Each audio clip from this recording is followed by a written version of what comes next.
ગેરકાયદેસર ખનન હોય અથવા અન્ય પ્રવૃત્તિઓ હોય તમારી ઉપર કેસ થયા છે? એ તો આ બધો મુદ્દો ભટકાવવાનું સામેવાળાનું ષડયંત્ર છે, એવું કશું છે નહીં.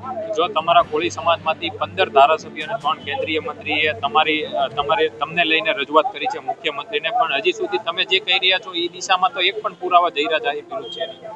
કે તપાસ ચાલુ છે ટેકનિકલ રીતે, એટલે થોડો ટાઈમ લાગે છે એવું કહે છે, બરોબર ને? જો યોગ્ય દિશામાં તપાસના મુખ્ય આરોપી સુધી નહીં પૂછે તો અમારો સમાજ ભેગો મળી, અમારા આગેવાનો ભેગા મળી અને મોટું સંમેલન કરશે.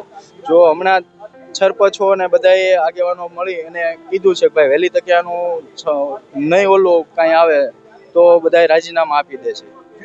તમે અત્યારે નિવેદન તમે જે આપ્યું, નિવેદનની અંદર તમે જાહેરાત વિરુદ્ધમાં શું પુરાવો આપ્યા? એ તો હું જાહેર ન કરી શકું, જેથી કરીને, કારણ કે જે આગળ તપાસ કરવામાં થોડીક ઓલી થાય એટલા માટે નથી જાહેર કરી શકું. કરી શકો પણ આપ્યા છે ખરી તમે? હા, આપ્યા છે. કેવા પ્રકારના પ્રશ્નો કરવામાં આવ્યા હતા? પ્રશ્નો તો એ મેં જ બધું કીધું છે, મારા કહેવા મુજબ બધું લખાણું છે, જે કાંઈ પ્રૂફ દેવાના હતા એ મેં ત્યાં આપ્યા છે. તમને વિશ્વાસ છે તમારો જે માલ છે એ પૂરી થશે? આ જે મેં લખાવ્યું છે અને જે મેં કીધું છે એ પ્રમાણે તપાસ થાય તો મુખ્ય આરોપી સુધી પહોંચવામાં. કેટલા પુરાવા તમે આપ્યા છે? મેં 15 પુરાવા આપ્યા છે. અત્યાર સુધીમાં એસઆઈટીએ ક્યારે તમને અહીંયા બોલાવ્યા હતા અથવા તો તમારી ના. પાસે આવી હતી ખરી? ના, આ પહેલી વખત જ મને બોલાવવામાં આવ્યો છે. જે પ્રકારે